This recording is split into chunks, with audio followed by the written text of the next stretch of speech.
Okay. Hi, Doblin. Everybody say hi to Doblin. Hey. That was enthusiastic. They liked you. It's okay. You got a better reception than my joke did. Last time we talked about implicit differentiation, in particular finding horizontal and vertical tangents. And I want to review that just a little bit.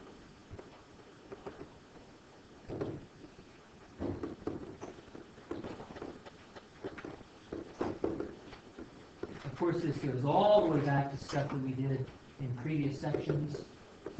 We'll have a horizontal tangent if dy dx is equal to 0. We'll have a vertical tangent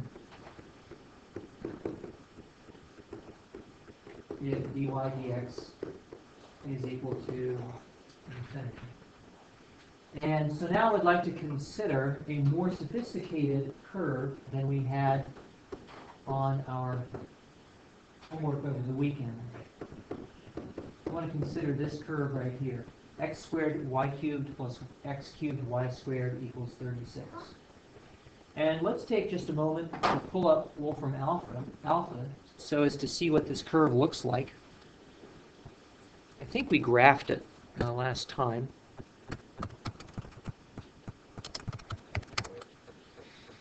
And here it is. And we're going to plot x squared times y cubed plus x cubed times y squared equals 36. Check that to make sure it's right. It looks good. And we plot it. Wolfram alpha thinks for a little bit. And poof, it gives us a graph. And that graph looks pretty exotic. So let's expand the graph a little bit. And then what we're going to do is to look for horizontal and vertical tangents on our graph. Are you guys as impressed with this as I am? John's thinking about it.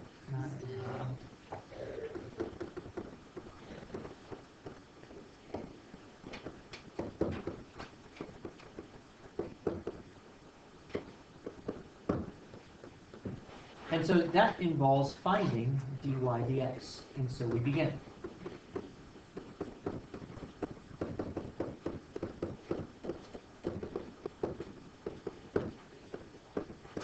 Okay, so this part's easy. Now, first term, what is the derivative of x squared y cubed? Charlie. The first times the derivative of the second plus the second term in the first. So that would be 3y squared times dy dx. Good. And I'm going to write that as y prime today. Plus y cubed times 2x. Now, plus the derivative of the next term. Philip, what would that be? The derivative of our second term here. Oh.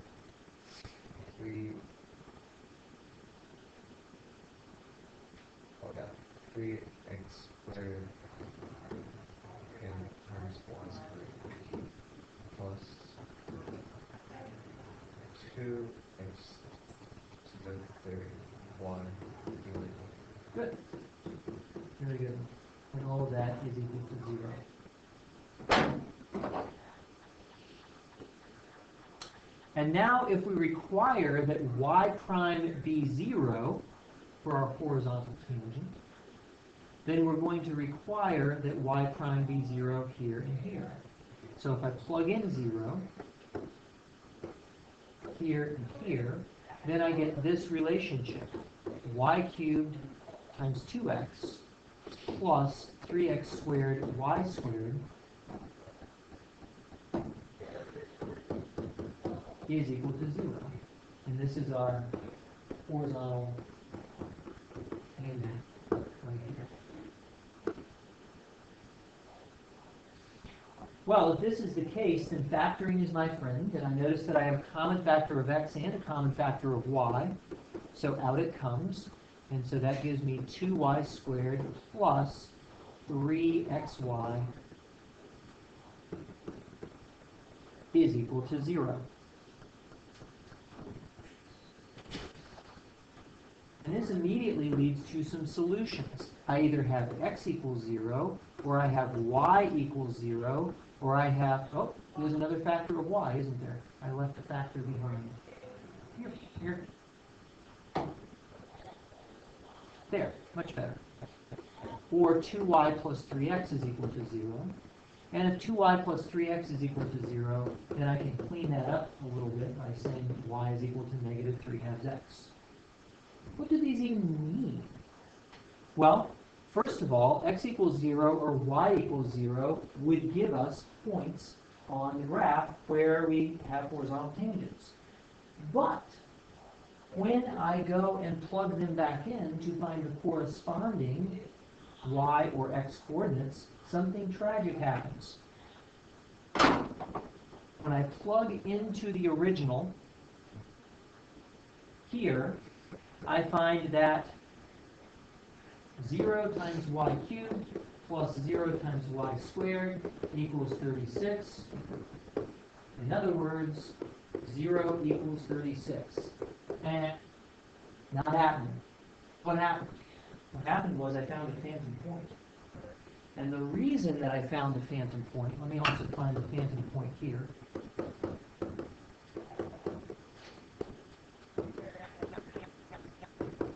Similarly, no solution there.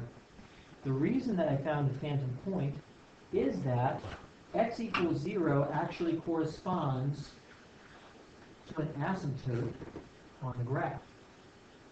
In other words, x is equal to 0 when y is out at infinity. But since infinity is not a number, there is no point on the graph that corresponds to that. Same thing here. Y is equal to 0 is a horizontal asymptote of my graph, and it corresponds to the point when x is out at infinity. And so again, it corresponds to no point on the graph. So this is why we have to be very careful to compute both x and y coordinates for our points of horizontal or vertical tangency, because they may not correspond to points. What about the y equals negative 3 halves x then? The y equals negative 3 halves x, if you just look at the line right here, that's going to be a line that has an intercept of 0, and it is going to have a slope of negative 3 over 2, so over 2 and down 3. Here is my line, y equals negative 3 halves x.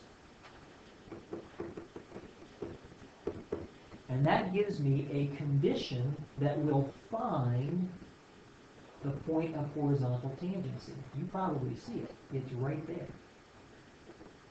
There's my horizontal tangent. And so the condition y equals negative 3 halves x does not yet give me a direct answer to the question, but it will as soon as I plug in. So I can take the original, x squared y cubed plus x cubed y squared equals 36. And I can substitute in for y negative 3 halves x. And for y negative 3 halves x. Because if y equals negative 3 halves x, then gosh darn it, y equals negative 3 halves x. And so this actually turns out really nicely. This gives me x to the 5th times negative 27 over 8 plus x to the 5th times 9/4 equals 36. And I can actually solve this equation. I would solve it by multiplying both sides by 8. And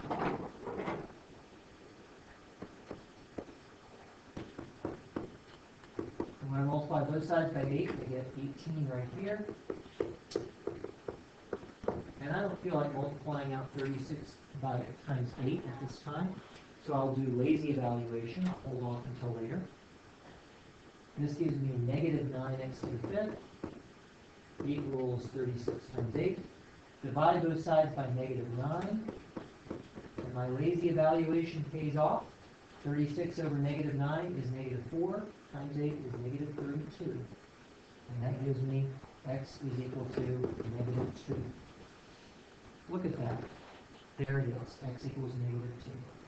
And if x is equal to negative 2, and y is negative 3 halves x, then y is negative 3/2 of negative 2, which is equal to positive 3. So here we are at the point negative 2, comma 3.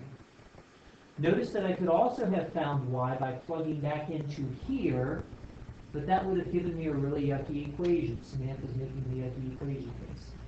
It would have given me 4y cubed minus 8y squared equals 36. And I honestly don't feel like solving that equation. Whereas when I used the second equation, the equation for the line, it was much more convenient. So this was an interesting and sophisticated problem in that, I want to move down so you can see.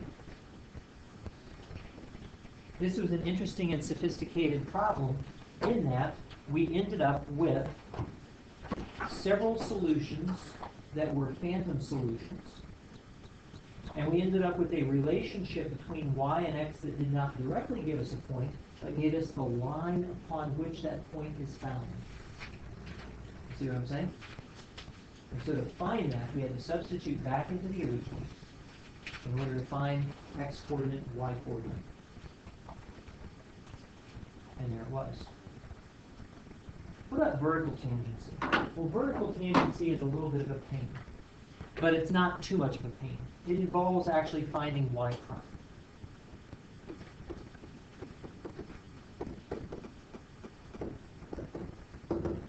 Going back to our expression, our differentiated expression right here, where we have 3x squared y prime plus 2xy cubed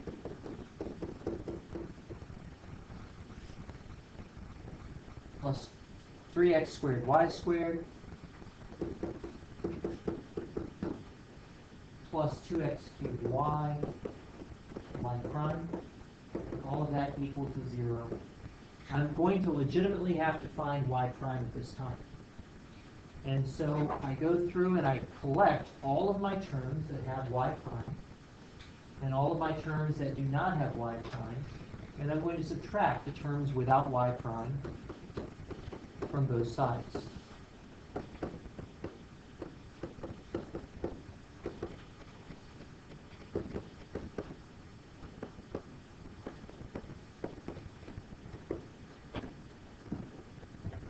And subtraction means adding the opposite, so I better make sure I have the opposite of each term. And now, factoring is my friend.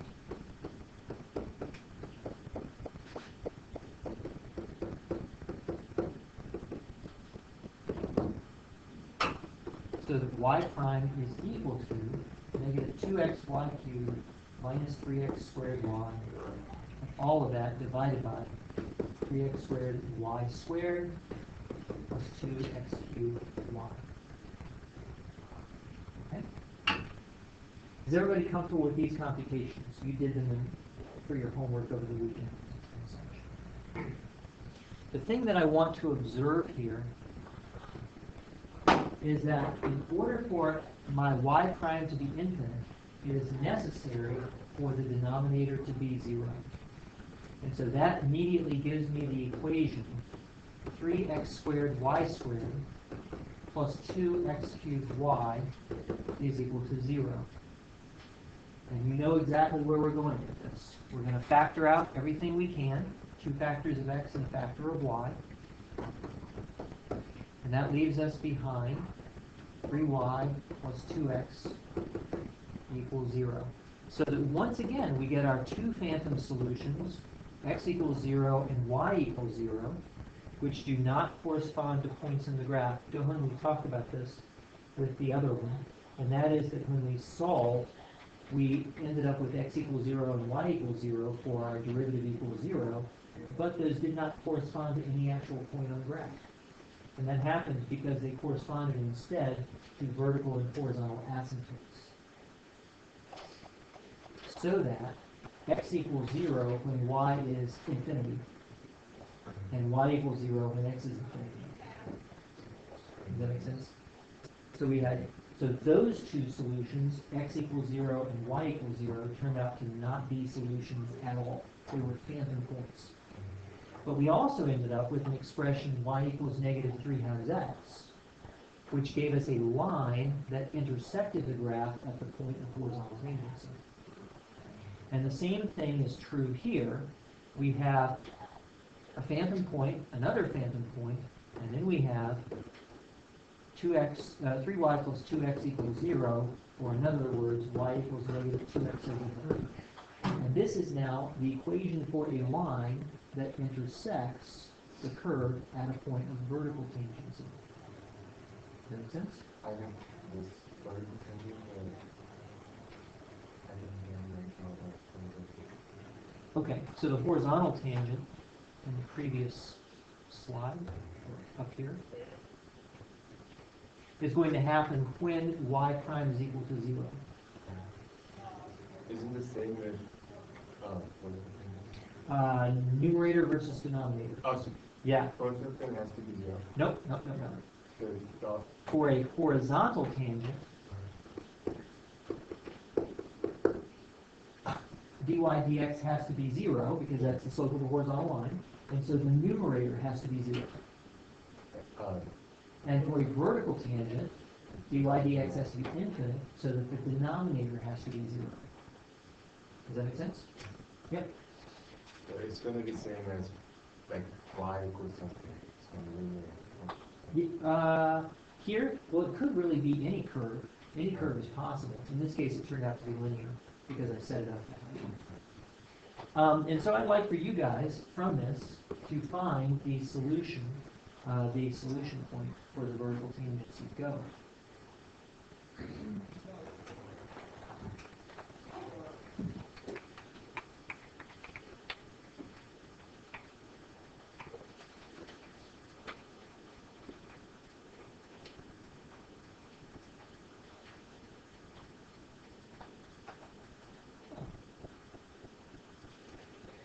I didn't put it in the trash.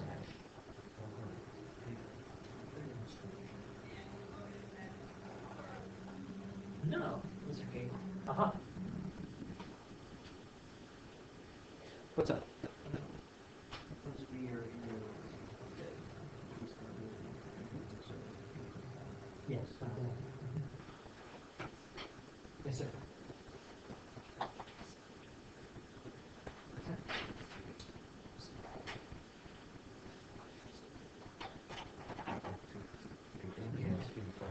Yes. And also, x squared y cubed plus x cubed y squared has to be 36. So you have now two equations. So,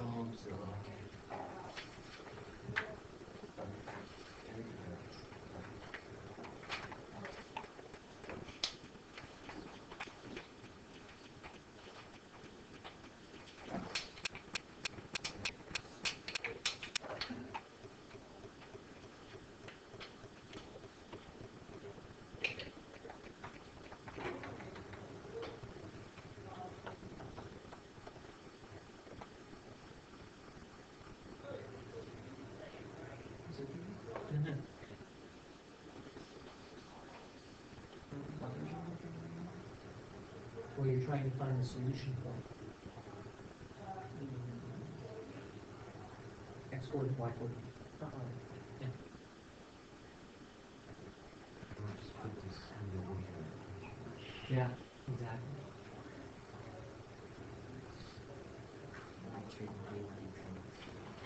I'm sorry? Technically already know. Oh, from the graph? Yeah, we can pretty much see it from the graph.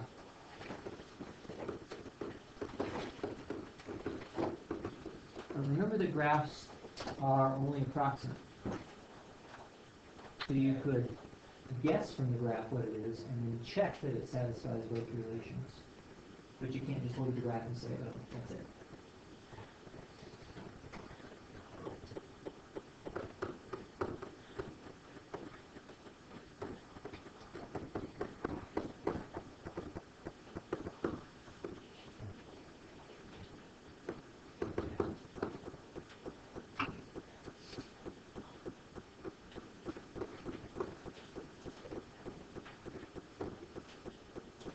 No.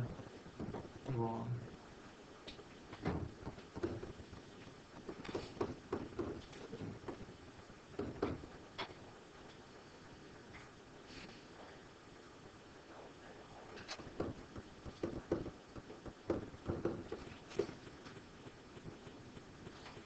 Again, I'm going to pull up a lazy evaluation,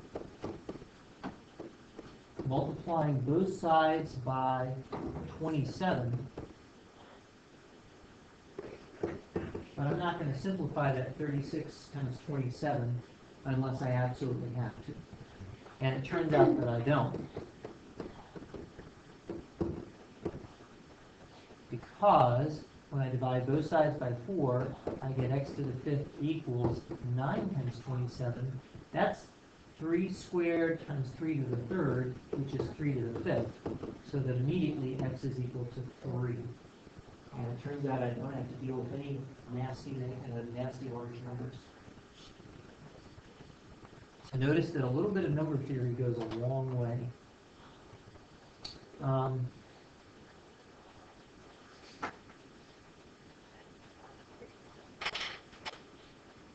So if x is equal to 3, then y is equal to negative 2/3 times x, which is equal to negative 2.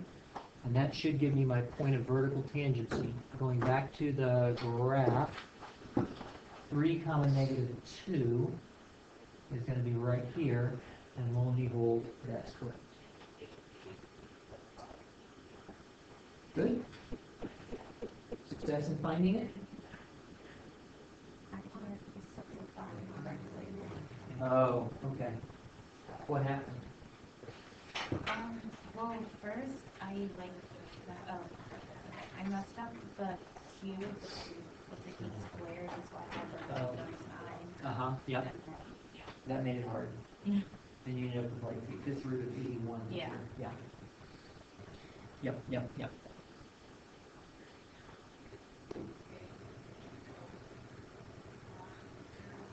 Okay. I think we've milked our horizontal and vertical tangents to death. And I'd like to talk about orthogonal families unless you have any further questions about what we've done. What did you do with the x equals 3? Did we just plug that into the original equation? I actually, once I got the x equals 3, I plugged it into my straight line equation because either one could have worked, but the straight line is easier to Yeah, deal that's with. much easier. Yeah. Okay, I think that's why easier on my phone. Yeah. Good. Any other questions? Wonderful. Let's talk orthogonal families.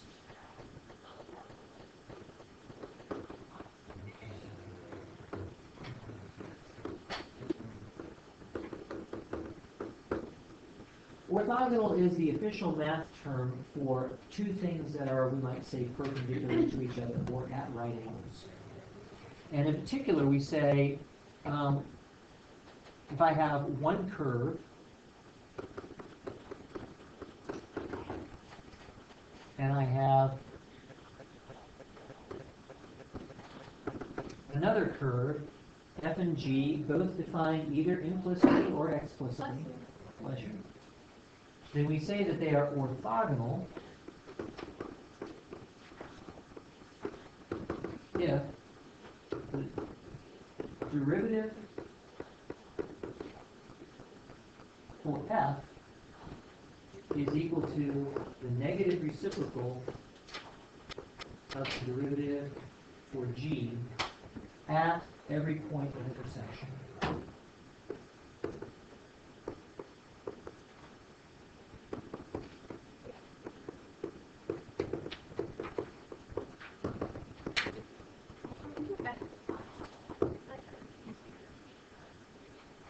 No, and the reason is that f here is a function of two variables. And so we're not really sure how to find derivatives of functions of two variables.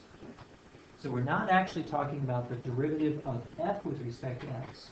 We're talking about instead, within this function that implicitly defines a curve, we're talking about the derivative of y with respect to x. So we have to pay attention to our variables carefully. It's a good question. F.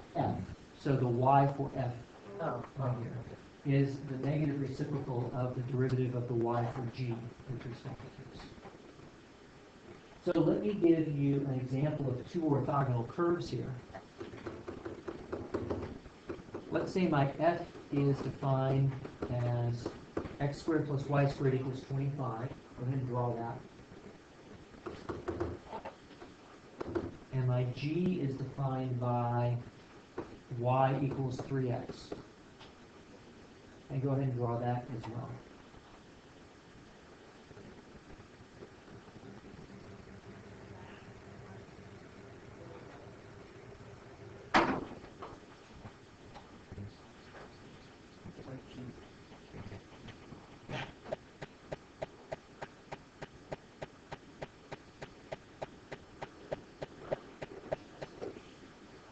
So here is your curve that's defined by f, and here is your curve that is defined by g. And you can see that f and g have 2 points of intersection, and it's not too hard to figure out what those points of intersection are simply by substituting.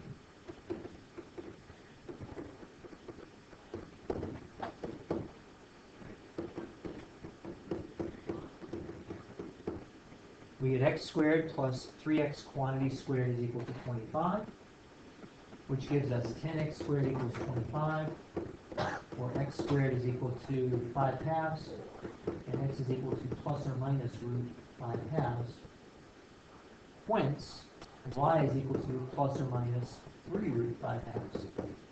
Again, plugging into the easier equation. Yes, sir.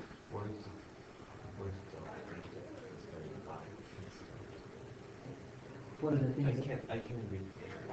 Intersection? Yes. So I'm finding the points of intersection between the two curves by, of course, substituting.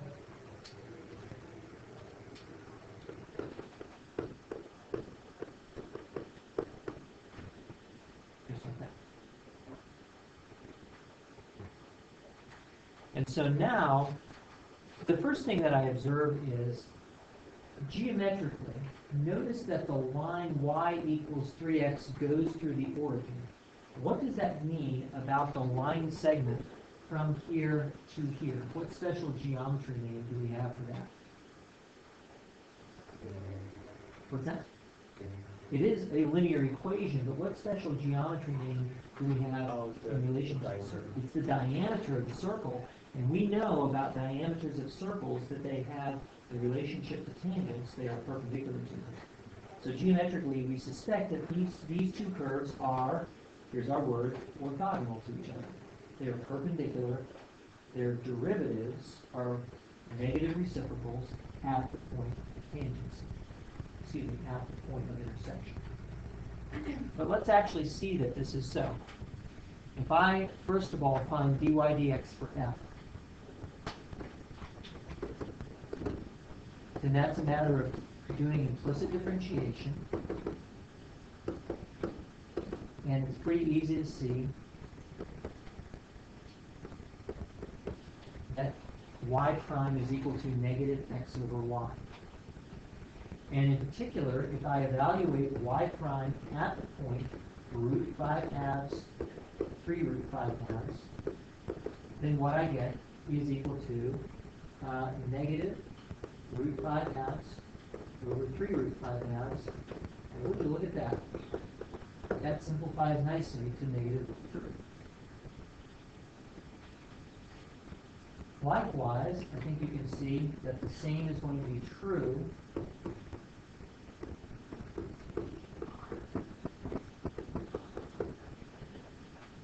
at the point negative 5 root 5 halves, comma negative 3 root 5 halves. Now what about for g? Well, g is much simpler. Since y is equal to 3x, y prime is equal to 3 constant. And if we take a look, we can see that at these points of intersection, these two are negative reciprocals. What does this mean graphically? If I go back to my graph here, it means that if I slap a tangent line on the curve for f, and I slap a tangent line on the curve for g, the tangent lines are perpendicular to each other. They are orthogonal.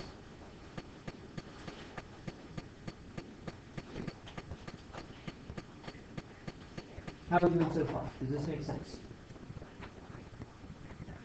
Now, I'd like to generalize it by introducing the concept of a family of curves. I see the large slide?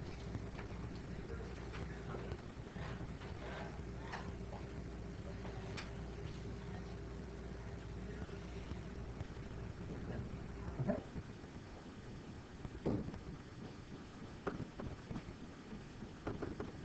A family of curves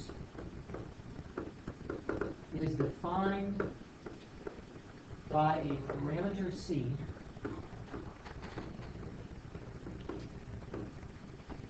and by saying it's a parameter, what I mean that it is not a variable but a constant, such that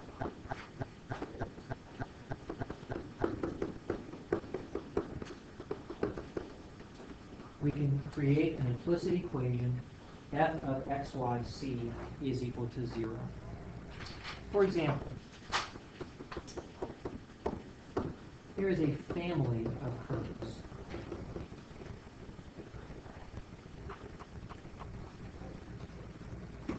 And it's called a family because all of these curves have a relationship to one another. What is the shape of every single member of this family?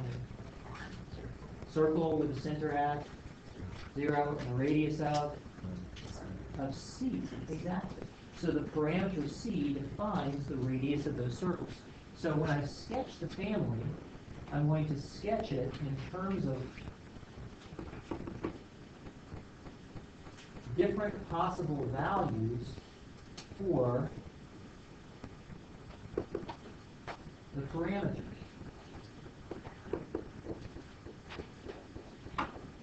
Just like that.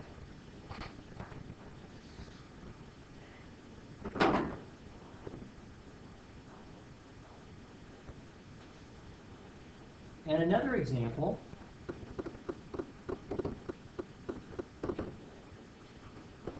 would be y equals some other constant, C2, times x.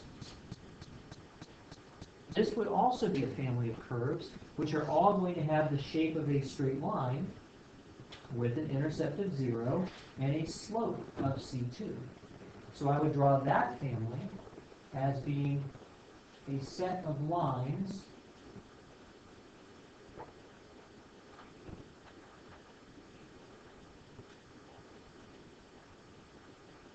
with various slopes that all go through the origin. Now here's the thing I want to observe. These two families, as I have drawn them, any one member of the one family and any one member of the other family are orthogonal curves to each other. How do I know this? Well, if I call this family F and I call this family G,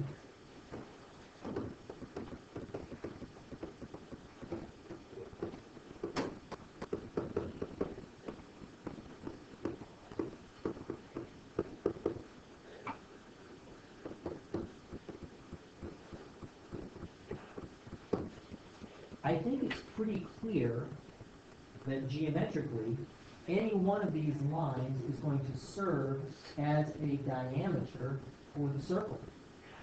And because diameters are perpendicular to tangent lines on circles, therefore, geometrically, we suspect strongly this will be true. But let's actually prove it with a derivative. So, here's how our proof goes. First of all, let's find the derivative of y for x. We've already done that. That's equal to negative x over y, right?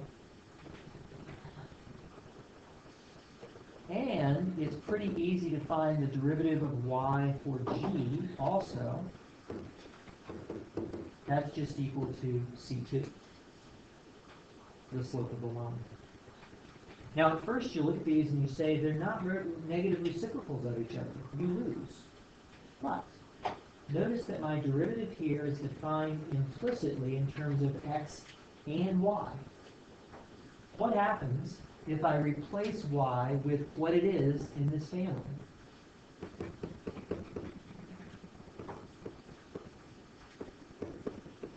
I'm going The x's cancel out, and what I get is that at the points where these actually intersect, the derivatives are negative reciprocals of each other, meaning that the tangent lines are orthogonal to each other.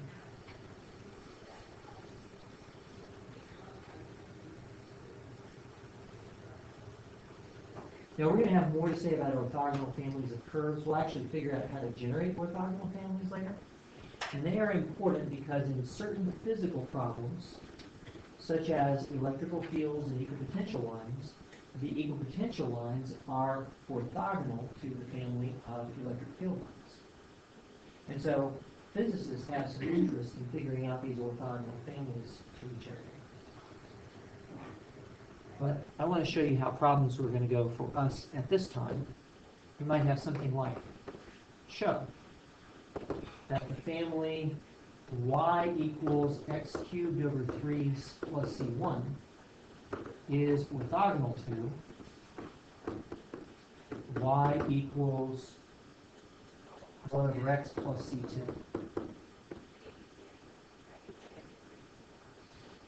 You can sort of picture how this family is going to look. It's going to be the cubic curve.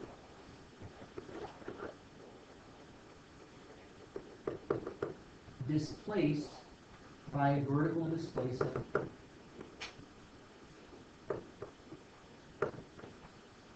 by an amount of C1. And you can also picture that this would be a similar kind of thing. We're going to have a hyperbola that's going to be displaced up or down by an amount of C2. And to show that these two are orthogonal, let's call that y1 and we'll call that y2. All I have to show is that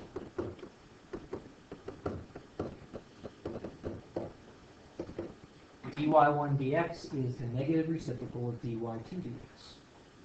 And that's fairly easy. We can do this in our heads. dy1 dx is equal to 3x squared over 3, which is x squared. And dy2 dx is equal to negative 1 over x squared.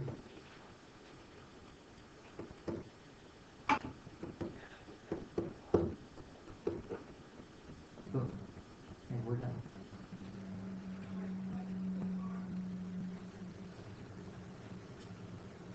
Which means that if I draw the hyperbola y equals 1 over x, then right here, where these two curves intersect, actually where these curves intersect at all, then our tangent lines are going to be perpendicular to each other. And you can see from the graph that that is approximately correct.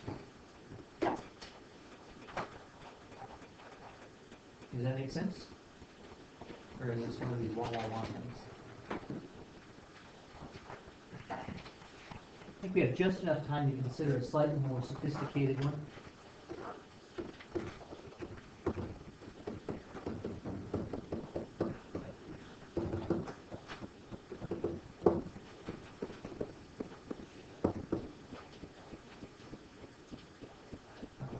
Sorry, we need your family. There. Is orthogonal to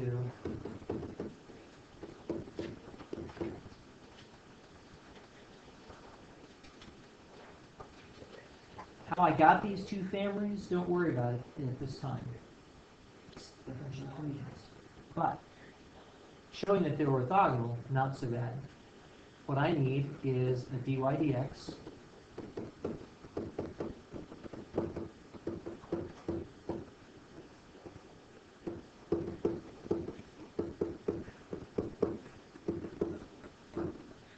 so that gives me 2x over 4 plus 2y, y prime over 9,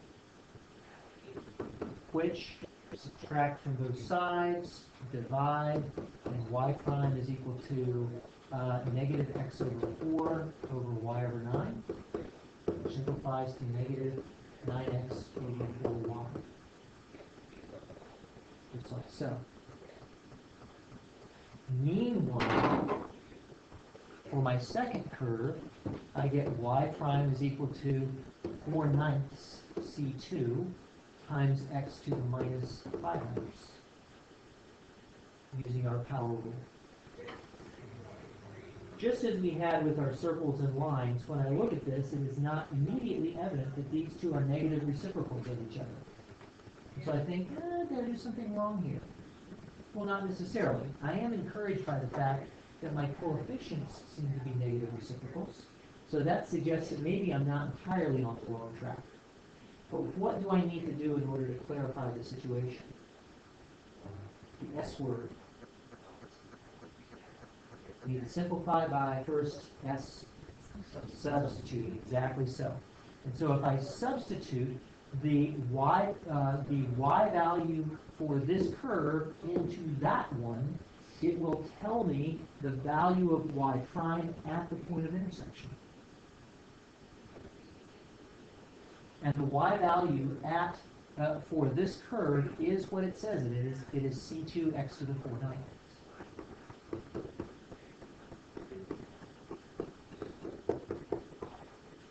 And now when I simplify, the situation becomes very much clearer, because x divided by x to the 4/9 is x to the 5/9. And now I can see clearly that this y prime is the negative reciprocal of this y prime. So that 1 over, negative 1 over 9/4 x to the 5/9 c2 is equal to 4/9 c2 over x to the 5/9, which is exactly equal to that. That's what marginal is. Sorry, go ahead. What were you saying? You said something.